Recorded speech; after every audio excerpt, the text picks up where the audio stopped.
नमस्कार।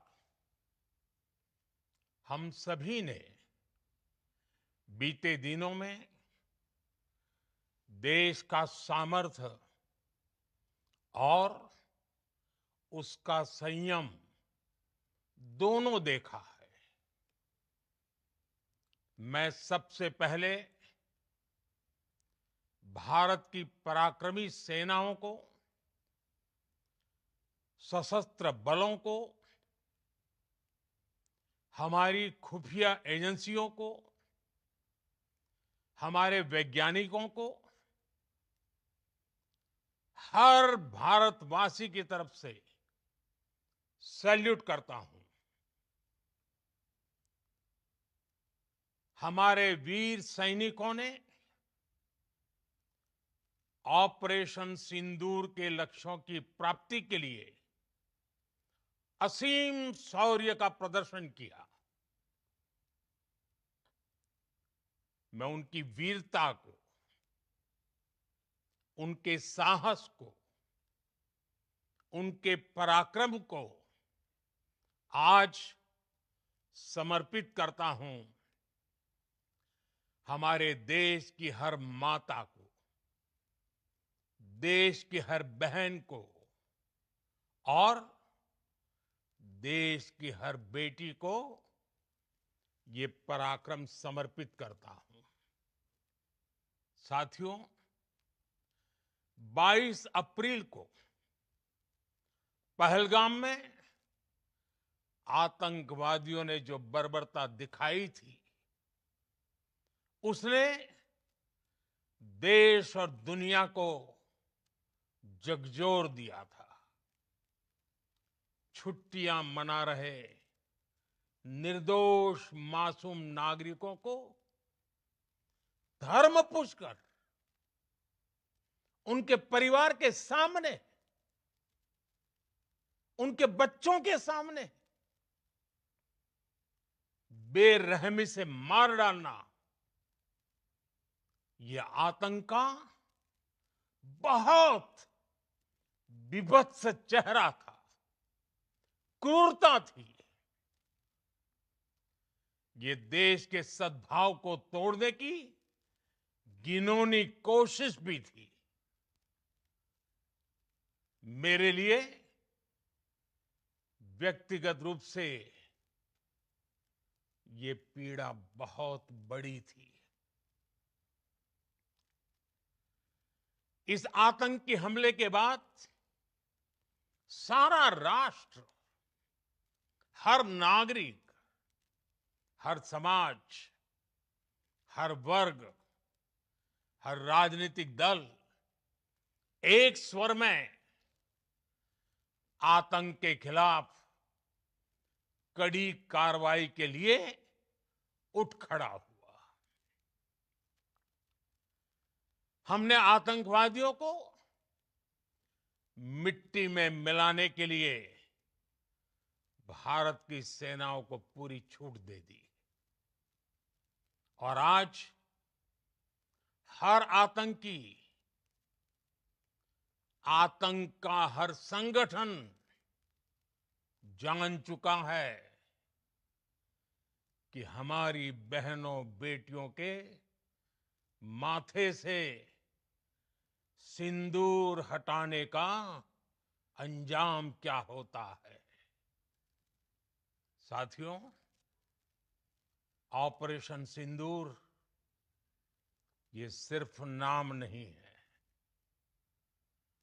ये देश के कोटि कोटि लोगों की भावनाओं का प्रतिबिंब है।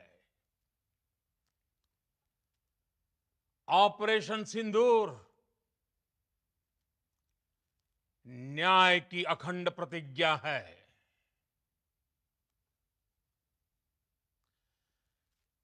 6 मई की देर रात, 7 मई की सुबह पूरी दुनिया ने इस प्रतिज्ञा को परिणाम में बदलते देखा है। भारत की सेनाओं ने पाकिस्तान में आतंक के ठिकानों पर, उनके ट्रेनिंग सेंटर्स पर सटीक प्रहार किया। आतंकियों ने सपने में भी नहीं सोचा था कि भारत इतना बड़ा फैसला ले सकता है। लेकिन जब देश एकजुट होता है, नेशन फर्स्ट की भावना से भरा होता है, राष्ट्र सर्वोपरि होता है, तो फौलादी फैसले लिए जाते हैं, परिणाम लाकर दिखाए जाते हैं।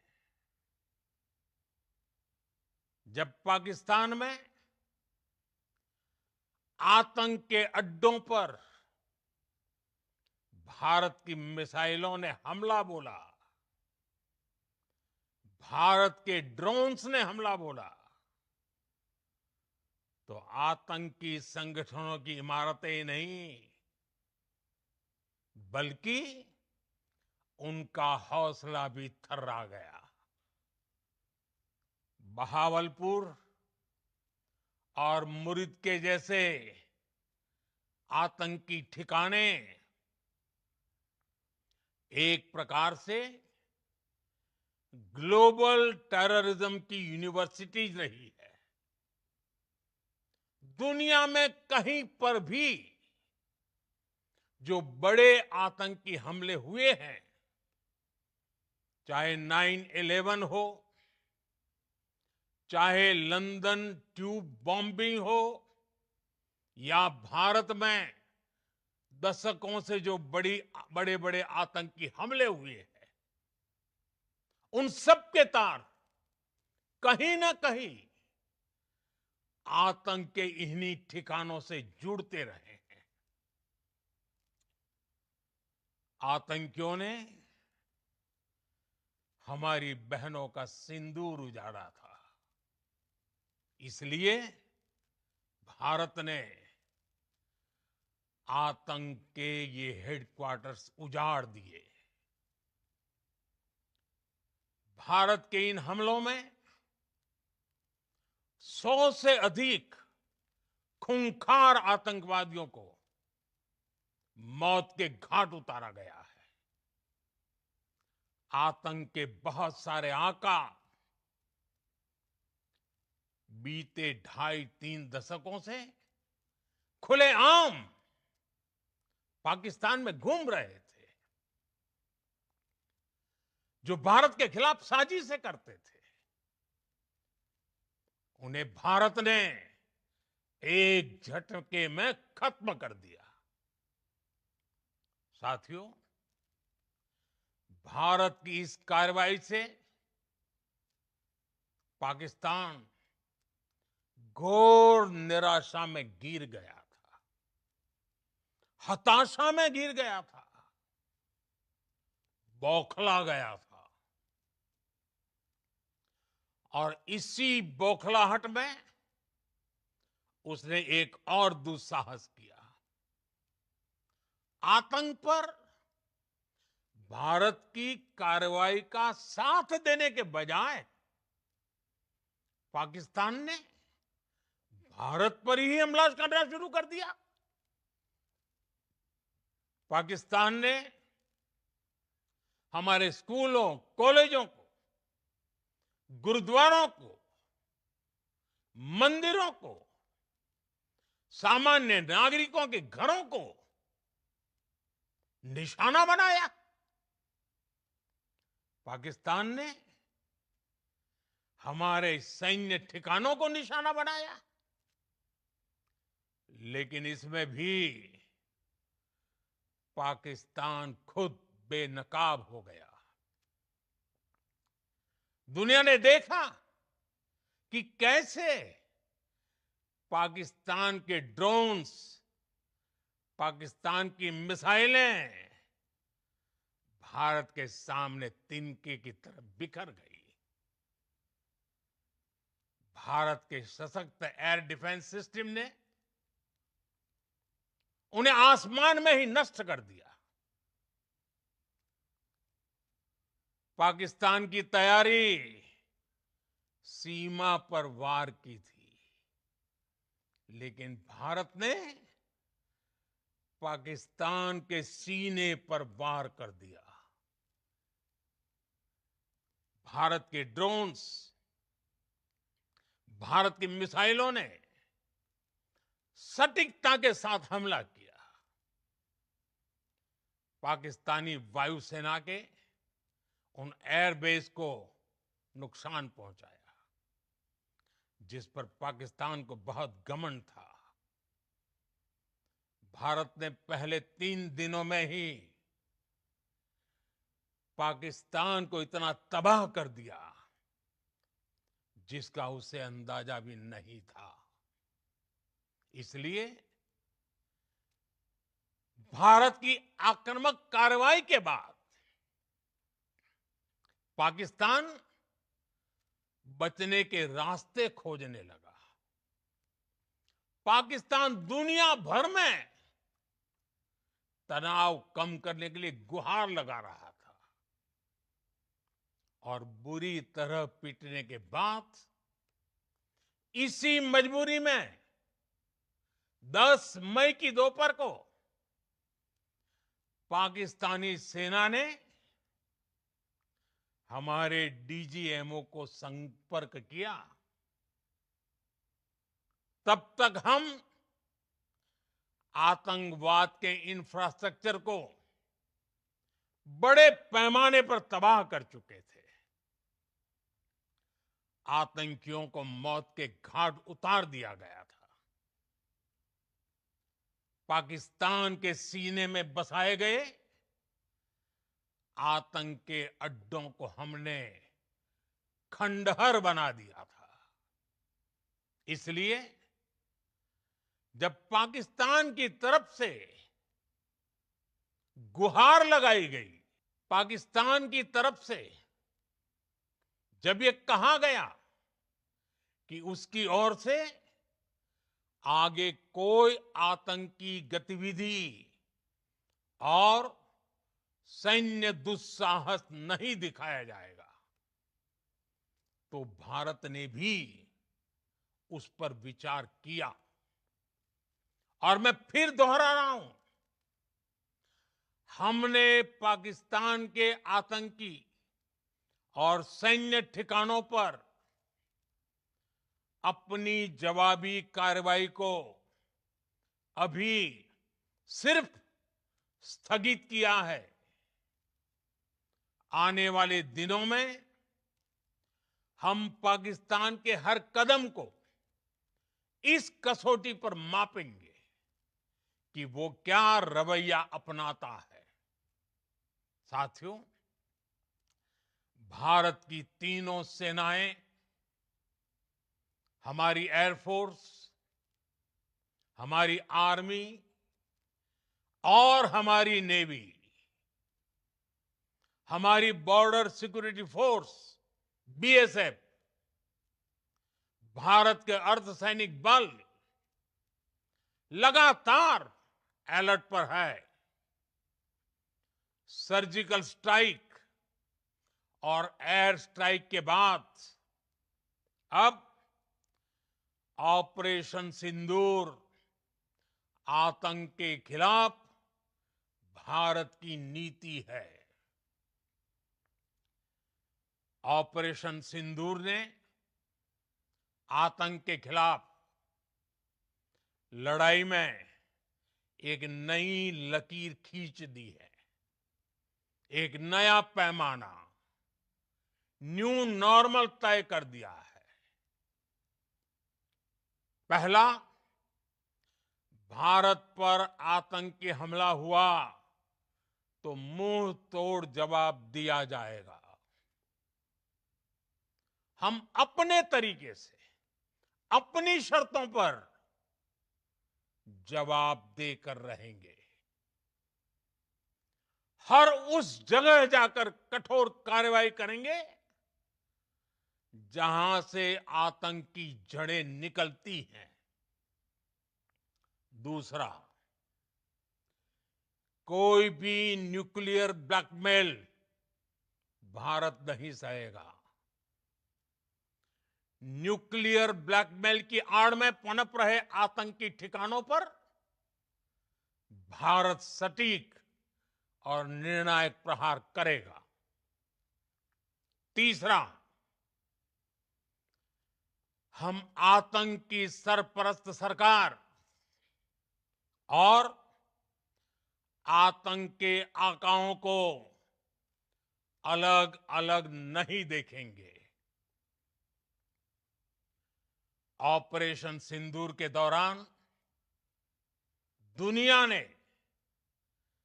पाकिस्तान का वो घिनौना सच फिर देखा है, जब मारे गए आतंकियों को विदाई देने पाकिस्तानी सेना के बड़े बड़े अफसर उमड़ पड़े।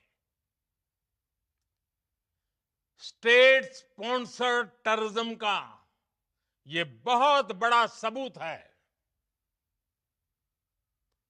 हम भारत और अपने नागरिकों को किसी भी खतरे से बचाने के लिए लगातार निर्णायक कदम उठाते रहेंगे। साथियों, युद्ध के मैदान पर हमने हर बार पाकिस्तान को धूल चटाई है और इस बार ऑपरेशन सिंदूर ने नया आयाम जोड़ा है।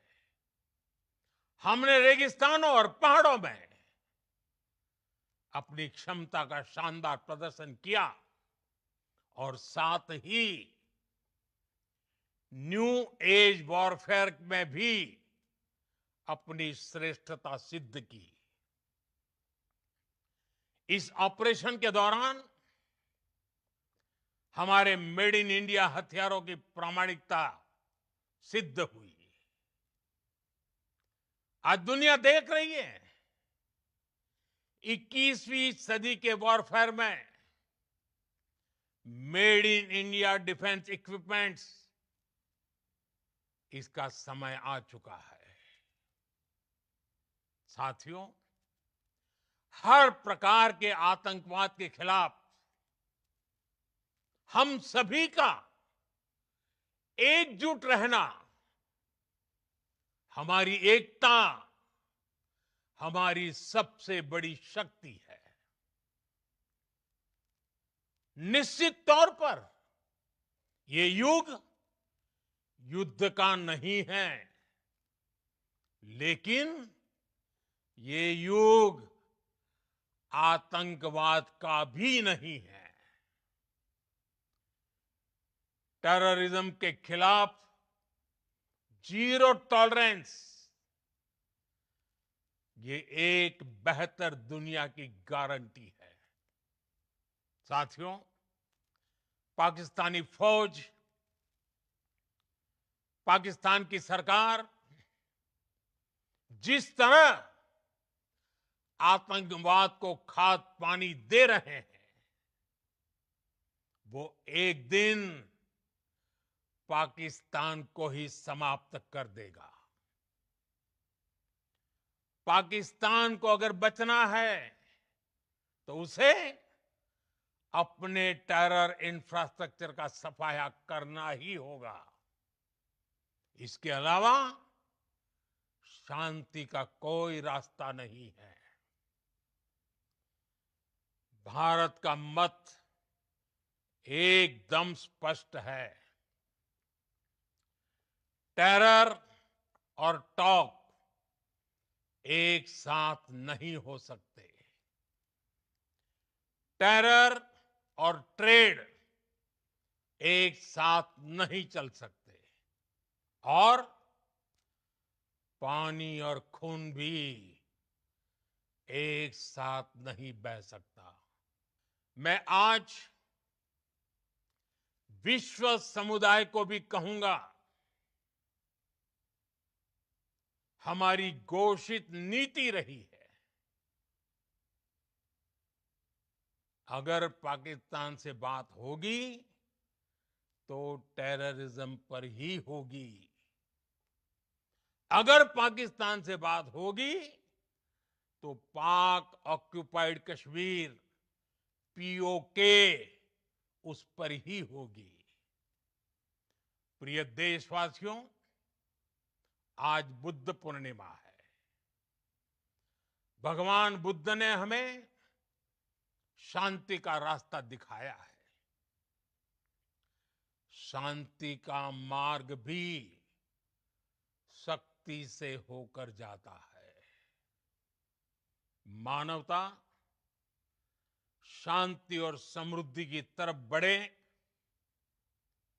हर भारतीय शांति से जी सके,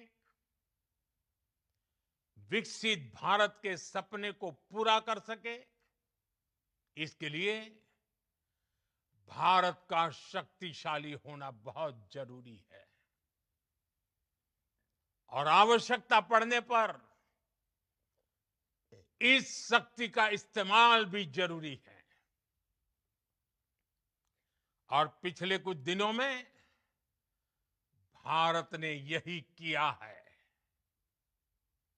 मैं एक बार फिर भारत की सेना और सशस्त्र बलों को सैल्यूट करता हूं। हम भारतवासी के हौसले, हर भारतवासी का एकजुटता का शपथ, संकल्प, मैं उसे नमन करता हूं। बहुत बहुत धन्यवाद। भारत माता की जय। भारत माता की जय। भारत माता की जय।